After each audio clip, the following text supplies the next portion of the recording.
What's good, YouTube? It's your boy Leo coming to you guys with yet another video. Coming to you guys today with another reaction to that video. We're checking out 5 WWE wrestlers who need a push and 5 they need to stop. We can all agree that there are wrestlers in the WWE right now that we want to see get pushed. I think one of them you can't deny that should be pushed right now is none other than L.A. Knight. Yeah, I think he definitely deserves to be pushed right now. I think he has the it factor. He gives me Stone Cold vibes every time I see this guy with his it's just a fact of life, and then how his presentation is. And even when he had that feud with Bray Wyatt, he's, even though it wasn't good by any means, he came out of that feud looking like a star. And I think they have to keep pushing him. Me personally, I think they would be a fool not to put the Money in the Bank on him. I think he definitely should be one of the people they should put Money in the Bank on this year and have cash in the future, become a future world champion for sure. And then as far as the people that need to stop, I think it's easy. Charlotte, get out of here. She's won everything. We don't need to see her in the top position where she should be in the mid card, helping put other talent over to potentially get to the main event in the women's division, and not just her. Ronda Rousey, same things applies. Just no, we don't want that. No. But But Triple H has brought back a lot of talent, making the WWE more competitive than ever for superstars searching for the spotlight. Yeah. Join us now as WrestleMania looks at 5 wrestlers who need a push and 5 they need to give up on. And so he not only did he say 5 wrestlers, but he added something. So not only do we have 5 wrestlers who need a push, 5 wrestlers who need they need to give up or stop their push, 5 wrestlers pretty much who need a refresh or like a fresh coat of paint, pretty much like a heel turn or something like that, or pretty much like a new gimmick or something like that. We will see what he has to say about those when we get to it, but let's continue the video. 5 who need a fresh coat of paint. Now keep in mind, we're only dealing with singles wrestlers in this category and superstars on the main roster. Be sure to subscribe and hit that notification bell for daily wrestling videos, and follow us on Facebook for exclusive lists. Also check out our new channel, WrestleMania Shorts, and our other channel, WrestleMania Hindi.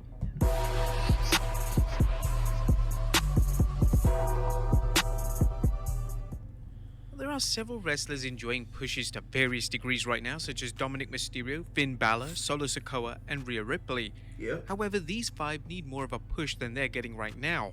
As number 1, Raquel Rodriguez. It's baffling that Raquel Rodriguez hasn't been pushed further. While her ring work can be a bit clunky, her size and overall talent make her a natural for the women's division.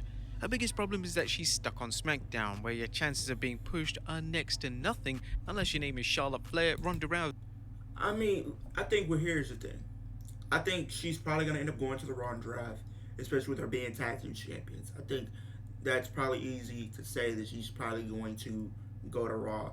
And I think she definitely is probably going to be like a future contender for Bianca and the Raw Women's Championship. Probably after she's finished tag teaming with Liv. But we will have to see how that goes. But I think she definitely has what it takes to be a future women's champion. I think it's just only a matter of time until they actually pull the trigger on it.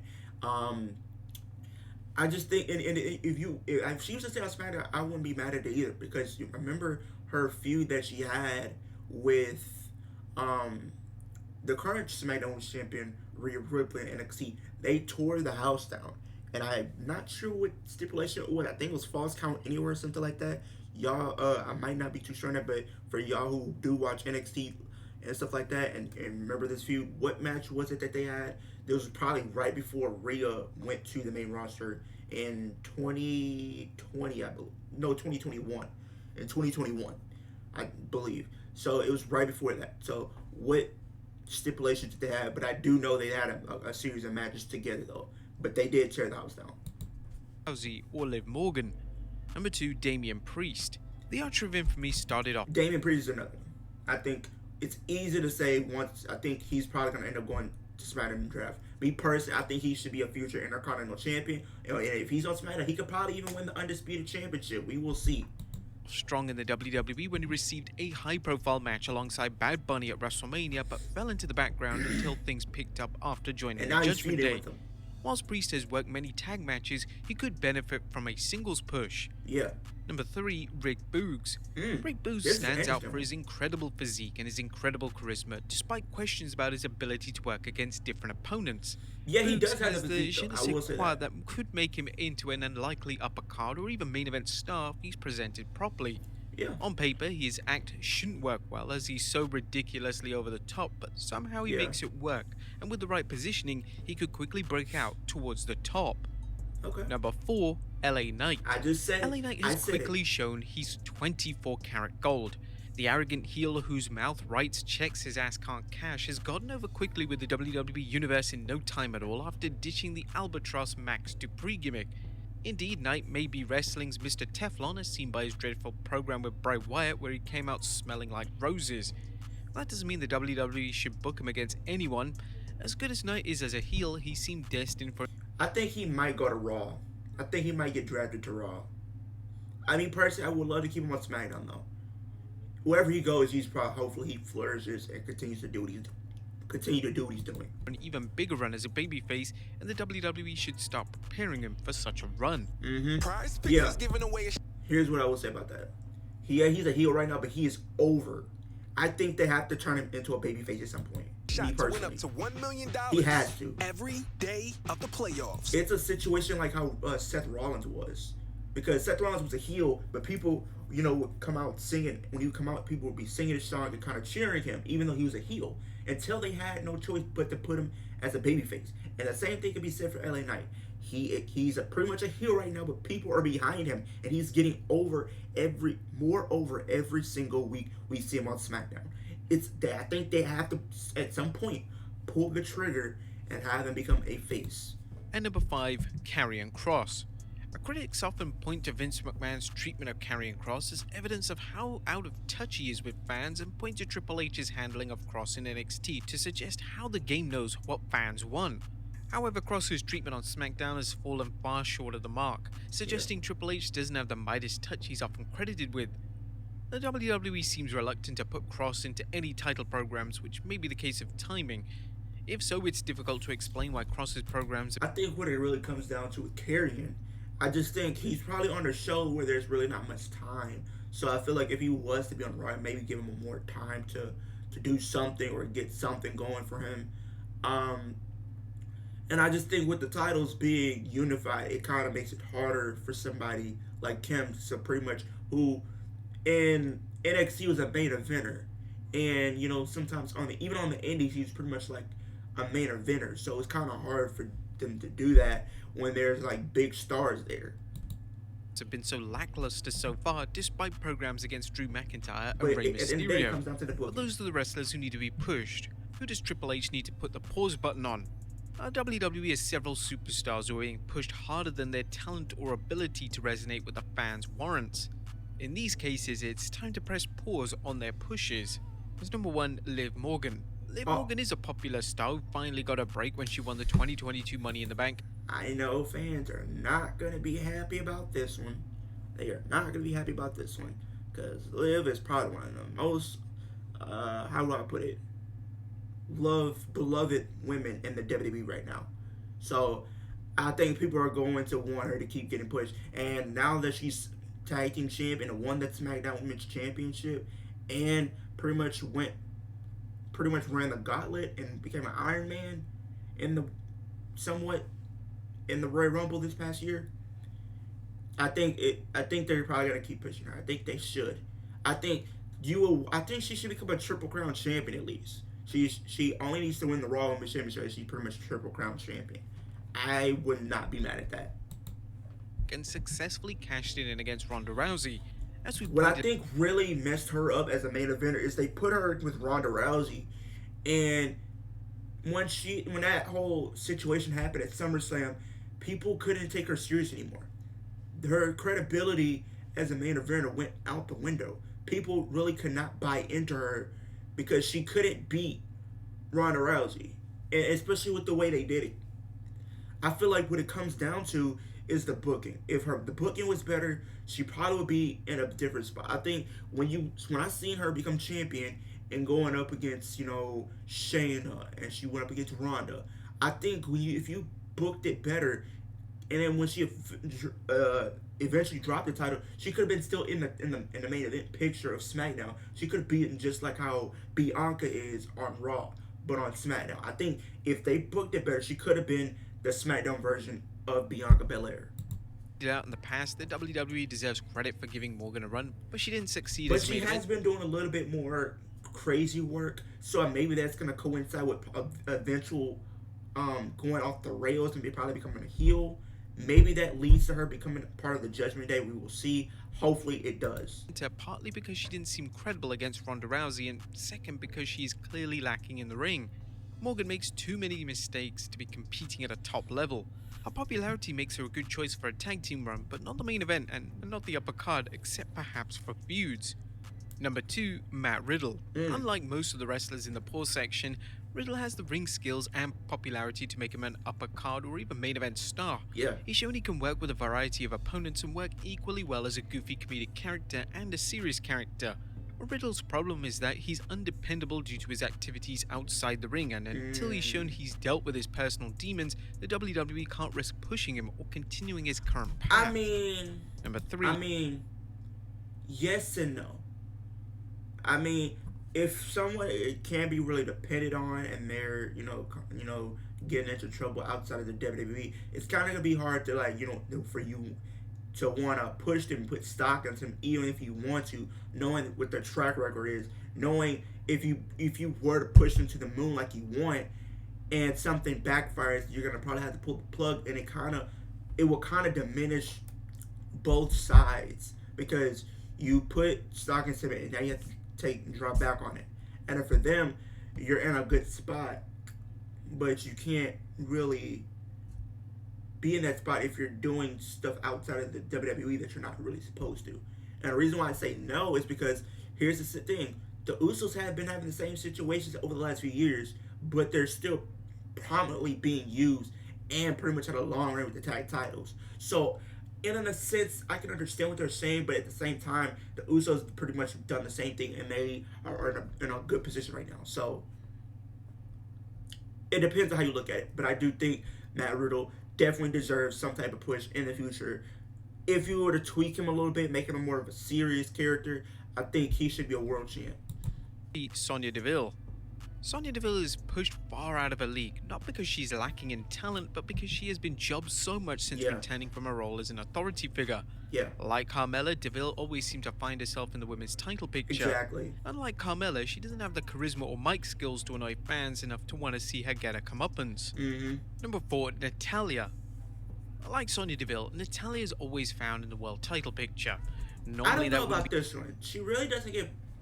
I don't know what they mean by stop her push, because she really doesn't really get used like that, because she's pretty much there to help other wrestlers get over, help the talent get over.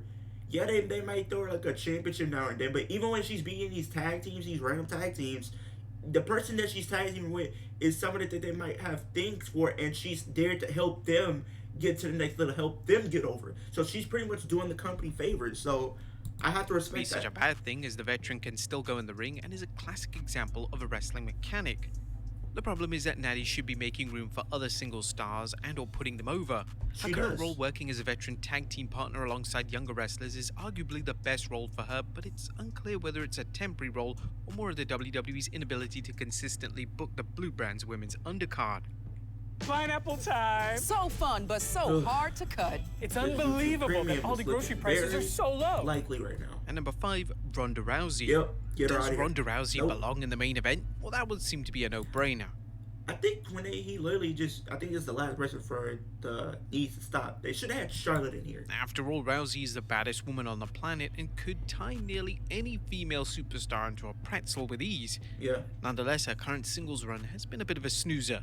Rousey still can't cut promos, and she looks like she's sleepwalking every time she steps into the ring. It's like she doesn't want to be there. Some fans there. might feel she's too much of a badass to be working as a single star, and they might be right. Likewise, some fans might feel Rousey's merely collecting a paycheck. Yeah. Well, the WWE hasn't given her many credible opponents to work with, and when she... Ever since she's came back, it's pretty much seemed like she doesn't really want to be there. It's like she's pretty much just there for the paycheck. Her first one, though, when she came in around in 2018 and up until 2019, that was my best run from her. She did great in that run. When she came back, yikes. Indeed, the booking was usually awful. Whatever the case, Ronda shouldn't be pushed in the singles division because it's not working for her or opponents. She's hurting the main event, but what else to do? Thankfully, Rousey has solved this problem for fans by announcing she wants to team with Shayna Baszler. This could be the right fit for Rousey, and even if nothing else, it will keep her out of the singles division. Yeah. But what about those who need a new coat of paint or a new gimmick? Well, Triple H seems to feel it's better to have a larger roster, if for no other reason than to add depth to the undercard. As WrestleMania nears, fans should expect to see some releases after the Showcase of the Immortals. While these next 5 wrestlers are expendable, they can contribute if the WWE puts some effort into booking them. There's number 1, Dana Brooke. Dana Brooke seems to be lacking the it. They did it. She definitely had to be on this list. She had to. And I'm a fan of her. Everybody knows that. But it's here's the thing with her. She has the physique. She has the skills, so I don't really know what they're not doing. If I'm missing something. She's been there for almost 10 years and hasn't really challenged for any championship.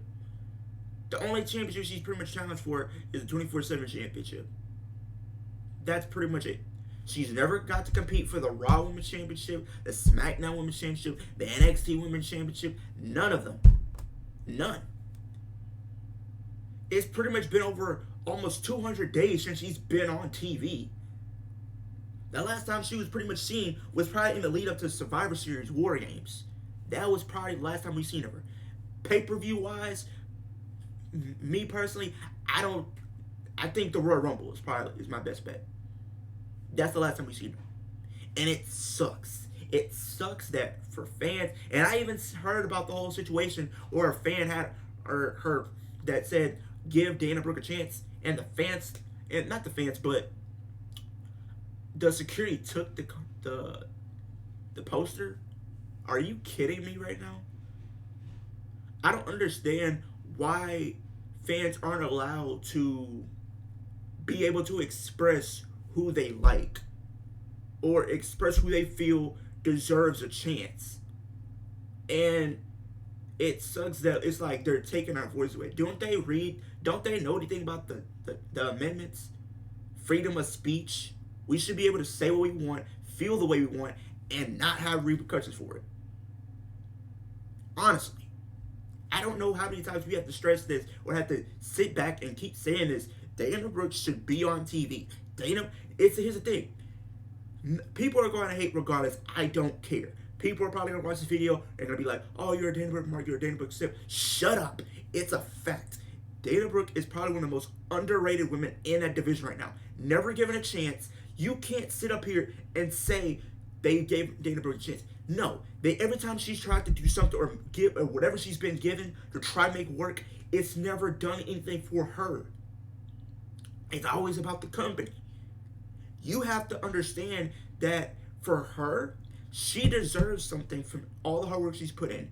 From doing the Titus Worldwide stuff, from being in multiple tag teams, for being a manager, and doing the 24/7 stuff. And with that championship, she tried to make that championship mean something. She tried to put her blood, sweat, and tears into the championship. She wanted to make it mean something. She wanted to make people proud and represent something. She even advocated to have that championship become the women's Intercontinental Championship. And what happened? She got shut down. But I guarantee you, if it was Charlotte Flair had with that championship and she said, let's make this a women's mid-card championship, they probably would have done it. I guarantee you. Because it's a politicking thing. You might not want to believe it or not. It is a politicking thing. It is. You might not see it now, but if you go back and look at some of the stuff she's been through, it's a politicking thing. The fact that she's been there for almost 10 years and has never got a crack or a shot at any of the women's championships ever.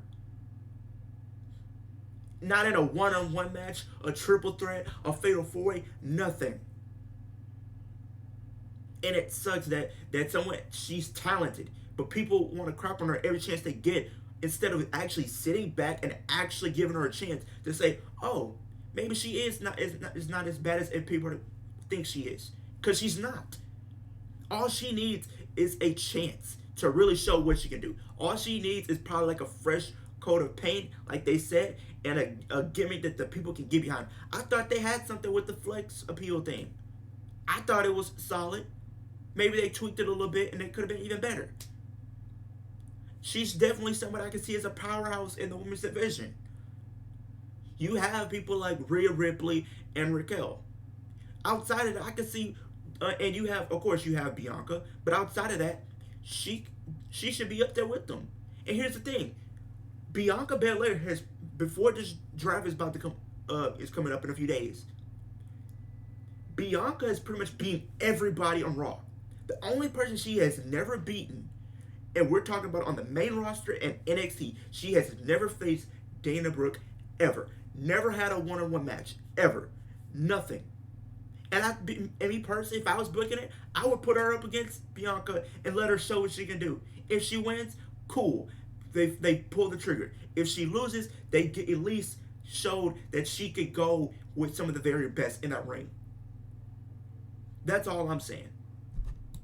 It factor that makes a wrestler stand out, but it's still unknown if it's due to a lack of time in the spotlight. It is. Brooke has the physique and technical skills to work matches, but really hasn't had any kind of push other than during her time in the 24/7 division in 2022. She's shown the ability to be a supporting player in the mid-card, but remains underutilized and at times ignored. She's Number always 2, been that Tamina. way. She's always been treated that way. Maybe. She's always been underutilized, and has always been ignored. I literally just said they shut her down when she tried to make that championship for the Intercontinental. When she had that 24/7 championship, she wanted it to be the Intercontinental Championship for the women, a women's mid card. The women do need a mid card right now, and I'm banking on this, and I'm manifesting this right now. If they bring a women's mid card championship in, nobody else outside of Dana should win. Dana is the only one that should probably have that prestige and honor of being the first ever women's U.S. or Intercontinental champion. That's it. Be winding down. She is a veteran who can make opponents look And if they don't do that, she needs to win Money in the Bank. good and do so without hurting them. Tamina still has the size and strength to make a worthy foe, even if she's used to put others over for the most part. Number 3, Shelton Benjamin. Getting rid of Shelton Benjamin would be a mistake, as Benjamin still has what it takes to go in the ring, and he has years of experience to share with younger wrestlers. Yeah. It wouldn't take much to elevate him from the mid-card into a tag team contender if the WWE can ever figure out whether he and Cedric Alexander are a team. A run in the Hurt Business 2.0 could help, but only if he's a contributing member and not the group's weak link. Yeah. Number 4, Akira Tozawa. The WWE seemed to think that ditching Tozawa's ninja gimmick would help him get over after years. Me personally, I've seen a little bit of Tozawa's work that he did before he came to WWE, and he was he was very interesting to see. And I'm surprised, and I think we kind of seen a little bit of it when he was in like the Cruiserweight Classic and then in 205, but when they brought him up to the main roster, it really didn't do him anything. Me personally, I know a lot of people might not look at him as like a main eventer, and that's fine, but I think he has at least what it takes to be a US or an Intercontinental if booked properly, or probably be in a tag team. In the 24/7 division. Unfortunately, it hasn't, and the WWE needs to figure a role for him that plays to his strengths despite his size. And number 5, Jinder Mahal. Despite his shortcomings as WWE champion, the modern day Remember when Jinder Mahal was WWE champion? Remember that? Remember that?